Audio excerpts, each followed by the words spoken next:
Hey folks, Christopher Davies with CCL Sports. Now, before we get into today's episode, I want to take this opportunity to say thank you to all of you who watch and subscribe to this show.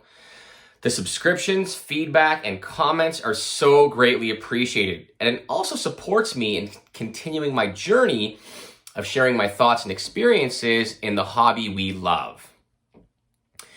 With that said, I want to recognize a few viewers of my last episode, starting with Prospects Are Us, for asking that we put out more content, wanting to see more of these, and saying that it's very entertaining. Or Nick, who just loves the content, and viewer Robbie, who commented saying he loves the content and suggests that when showcasing cards of prospects I'm invested into, to continue to flash the stats. Will do, Robbie. We made that change starting in this episode, and thank you all for the feedback.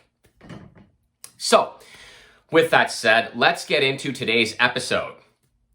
Now, you've all heard me tell you in a few of these episodes how much I love 2020 Bowman Draft. In saying that, I'm saying I loved the product and the draft class to the tune of me spending over $30,000.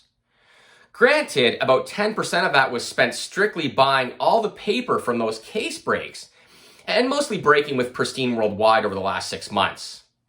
The reason I buy so much paper is we can't possibly get all the prospects we chase in any given class correct. Some are going to be absolute home runs, and yes, sadly, some are going to flop and your money goes to zero. However, paper gives you a very good amount of every prospect and somewhat insulates you from trying to get all your picks right. It's dirt cheap too. Somewhere around $125 per case for all the paper. You also have to love set building and sorting, but it's a very profitable thing to do both short and longer term. The question you're probably asking yourself now, paper aside, is why do I love the draft class so much? Aside from the obvious, guys like Torque, who has rocketed through the minors. Although to me, Torque is somewhat uninvestable when his base autos in gem mint condition cost you the equivalent of Mookie Betts' Bowman Auto rookie in PS or BGS 9.5 or PSA 10, whichever you like. They're equivalent. I get that we can get caught up in prospects and imagining what they can do, and moreover, what their cards will do as a result of their possible performance. But when cards reach nosebleed valuations like Torque's is, I just don't see a lot of upside. Granted, I will give you it is super sexy to own his cards.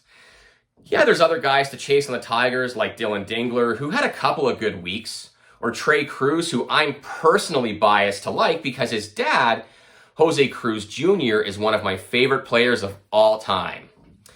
But to chase the Tigers at $700 a roll in breaks, it's just prohibitive, at least for me. And I've still been tempted on more than one occasion. For my money, and a lot of it, probably 40% of all the money I spent breaking draft, or $12,000 in dollar terms, I was religiously chasing the Baltimore Orioles for 3 months. Now let's take a look at it. When chasing this team, first off, you get Heston Kjerstad, the number 2 pick in the 2020 draft. Now, by all accounts, he's doing much better these days, health-wise, and I can get that some people got scared off investing in his cards due to the health concerns, and maybe rightfully so. But for a moment, just stop and ask yourself, is it realistic to believe that now that he's healthy, he will come back stronger and hungrier after all this? I mean, you've been dreaming of being a pro for your whole life. At least that's the way I imagine it. You finally get taken, number 2 overall. Then you're sidelined with myocarditis? That's gotta be awful. So, you gotta figure he's ready to roll come spring training. I like Kjerstad a lot. All told, I probably have 10 to 12 of his autos, with 1 orange and the rest base and color. Then there's Jordan Westberg, a shortstop taken 30th overall in the 2020 draft. I like him even more than Kjerstad. Granted, I missed his red wave by about a week, and that still makes me sad, but it's in a good home at the end of the day. Westberg is the main reason I chased the Orioles for so long, maybe a bit too long. But my theory proved itself more correct as the season went along. Westberg put up some pretty impressive numbers in his pro debut. Geez, those are good-looking numbers. He jumped 2 levels last season and finished a Double-A buoy. I watched most of those games on minor league ball TV and loved what I saw as he adjusted to higher quality pitching as he rose through the ranks. But Jordan did struggle during his first 2 weeks at Double-A. But like most pros who make it big and are headed to superstardom, he took the struggle in stride and got progressively better each game. After, granted, a slow start for about 2 weeks. I like Westberg to continue his dominance and ascension in 2022, most likely starting at Double-A, then moving to Triple-A Norfolk, and maybe getting a sniff of the show with a September call-up. I mean, the O's need help, and a lot of it, so that's not too big of a leap.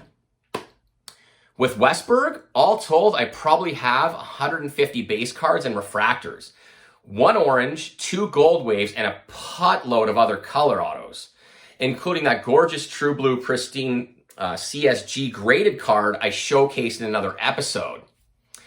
Then there's Hudson Haskins. He's an outfielder and another guy I like. Haskins was taken 39th overall and quite overlooked for a guy taken that high.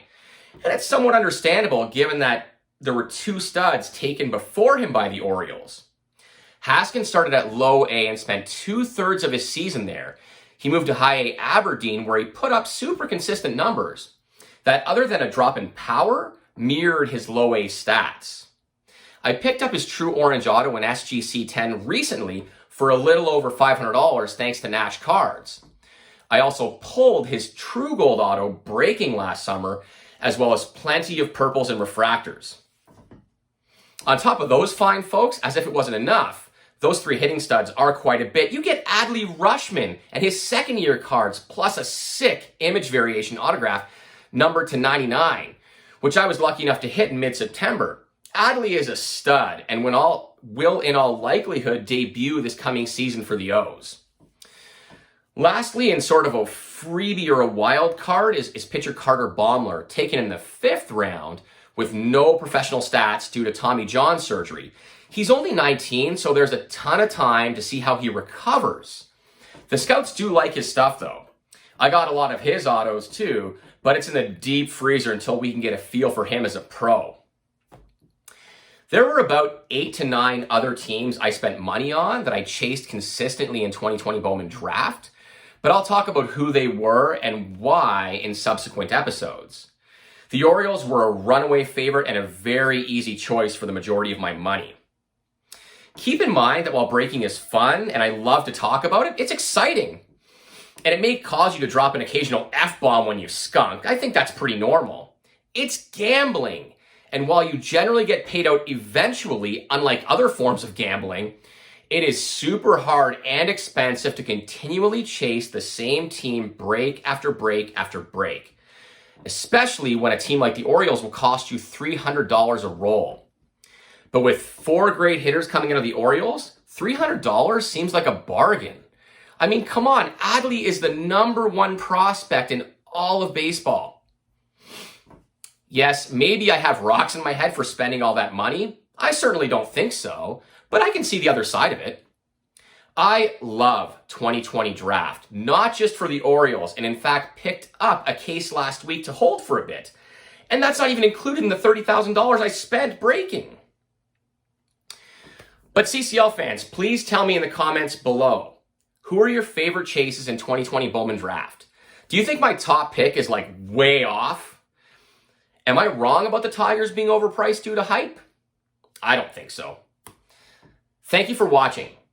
Please hit that like and subscribe button and share this video if the content is relevant in your collecting universe. You guys have a great week. Empire of Sun.